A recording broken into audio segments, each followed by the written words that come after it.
Donc bonjour à tous, aujourd'hui je vais vous présenter toute la gamme de foils pump de chez Takoon. Donc j'ai la 1500, la 1700 et la 1900.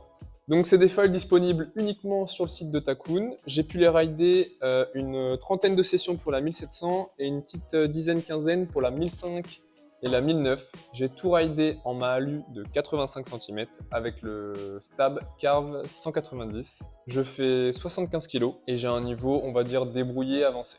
Donc ces foils sont compatibles avec le nouveau fuselage de chez Takoon, le fuselage V3 donc, qui lie les foils avec 3 vis M8 de 25 mm. Au niveau des tarifs, pour la 1500, ça commence à 449 €, la 1007 est à 479 € et pour la 1900, on est à 499 €, l'aile nue. C'est aussi disponible en pack. Pour les gens qui aiment bien connaître les codes des foils, je vais tout vous afficher à l'écran.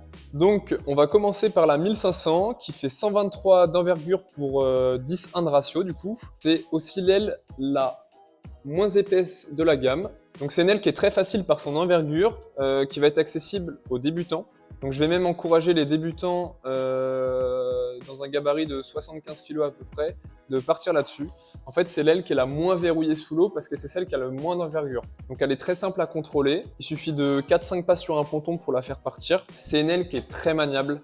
C'est la plus maniable des trois. C'est aussi la plus rapide. Moi, c'est une aile que j'adore pour aller voler les vagues des bateaux qui passent, ou les vagues des péniches par exemple. Ça va être la plus polyvalente pour cette activité, on va dire, pour tout ce qui est vol de vagues et un peu freestyle en dock start. Au niveau du glide, elle a un très bon glide dû à sa vitesse.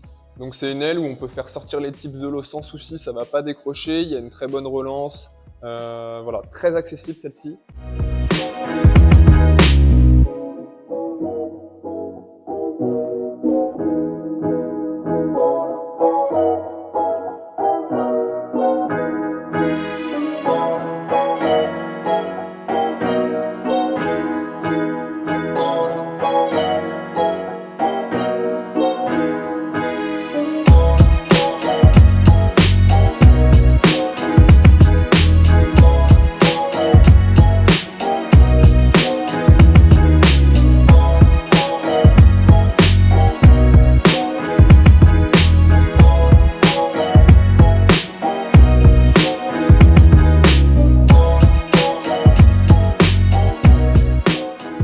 Pour ce qui est de la 1700 du coup, elle fait 133 d'envergure pour un ratio de 10-4, un tout petit peu plus épaisse que la 1500. C'est une aile malgré tout qui garde une très bonne vitesse. Donc pour moi je trouve que c'est l'aile qui a la meilleure glisse quand on arrête de pomper, c'est avec celle-là que j'arrive à tenir le plus longtemps, vraiment quand j'arrête de pomper et que je me laisse glisser sur l'eau. Un peu moins de maniabilité que la 1500, moins rapide aussi, c'est un peu plus compliqué de voler les vagues des bateaux. Les vagues très lentes ça marche, ça va être aussi la plus polyvalente. Donc c'est un peu plus verrouillé sous l'eau, faut faire attention. Les erreurs restent corrigeables. Pour un débutant, ça va être peut-être un peu plus compliqué, à part pour les gabarits un peu plus lourds. Donc à l'époque où j'avais que la 1700 en main, j'avais réussi à tenir 10 minutes avec.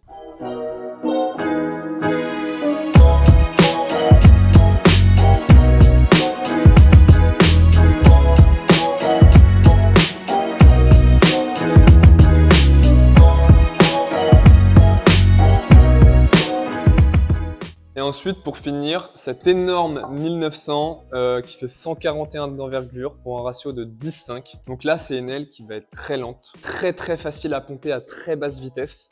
C'est l'aile parfaite pour faire de la longue distance. On peut faire largement plus de 10 minutes avec. C'est une aile qui est un peu verrouillée sous l'eau, due à son envergure. Un débutant léger, ça va être peut-être un peu compliqué. Pour les gens qui cherchent à faire de la distance sans se fatiguer, c'est clairement la meilleure.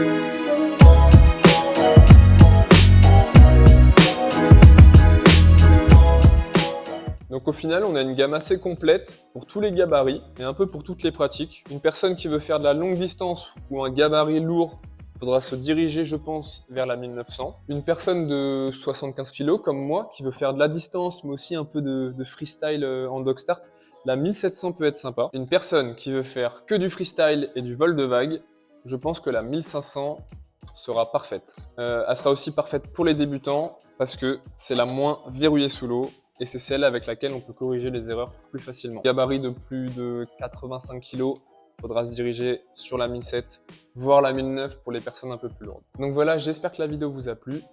N'hésitez pas à poser des questions en commentaire si vous en avez et pensez à vous abonner. Merci.